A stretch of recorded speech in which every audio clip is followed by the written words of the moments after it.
How did you hear about this opening at Clemson University? Did you reach out to Clemson, or did they reach out to you? Well, it's funny. I actually had gone to a sportscasters event once per year in Salisbury, North Carolina. They've got the annual awards that they do, and I had reached out to one of the guys that was organizing a sportscasting seminar for some younger sportscasters earlier in that day, and said, hey, I'm happy to come out and represent IMG if you'd like me to. IMG is where I work full time. And when I was there, the vice president of Learfield Sports, Tom Bowman, was also there, and he had announced that day that the Clemson position was open for men's basketball. So Tom and I had talked about it a little bit that day, and Tom's pretty integral in that whole process. So it started the moment, I guess, that it was made public. Literally, the moment it was made public, and I sort of expressed my interest at that point. And as it progressed, I got more and more excited about it, and realized, gosh, I got the opportunity to do games at Clemson University. Is kind of a dream come true. So it's really exciting. Tell me about the thoughts about doing ACC. Sure. Obviously, the history of the league. It's got to be exciting. Yeah. I grew up in the Midwest, and you don't have to grow up in this region to know ACC basketball is amazing. And so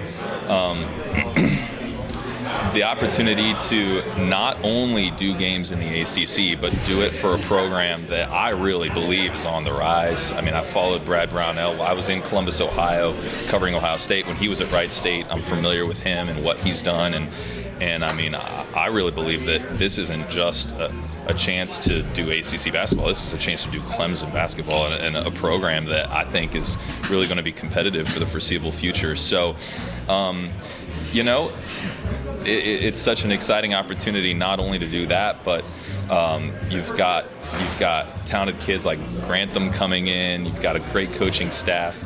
You've got a veteran team, a program that wins 75% of its home games in conference play. So that building's going to be rocking when Duke and Carolina come to town, and then you get to also go to Duke and Carolina.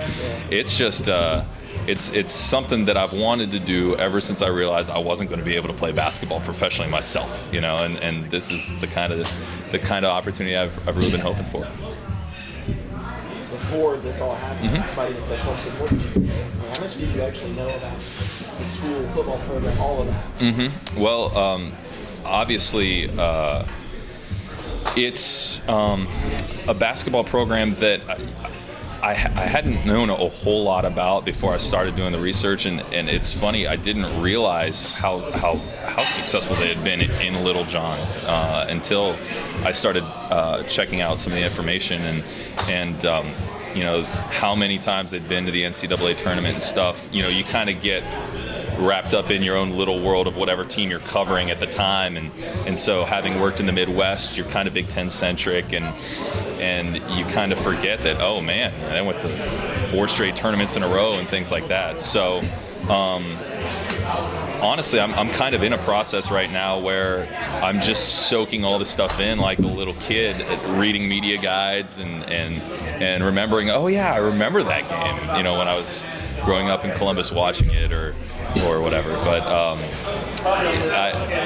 just thrilled to be part of the Clemson family now. What's your style? What are people going to hear out of it? I try to have fun, and I try to make it about the team. I did a radio interview earlier where they said, "What's your catchphrase? What are you going to say on a big play?" I said, I don't really have a catchphrase. I want it to be more about Clemson, more about the athletic department. I really, truly, I find it an honor and a privilege to be in this position, and I don't want to make it about me, but I will have fun doing it. And so hopefully people have fun listening to us, because not only do I get the chance to do Clemson basketball, but I get to do it with a legend in Tim Beret. I mean, we were just joking a few moments ago, I'm going to do game 1, and he's going to do game 1001 in the same season. And if you think about that, that's a really interesting dynamic for a broadcast team. So I'm thrilled and honored to get to work with a guy like him and with a program like this. It's just an awesome opportunity.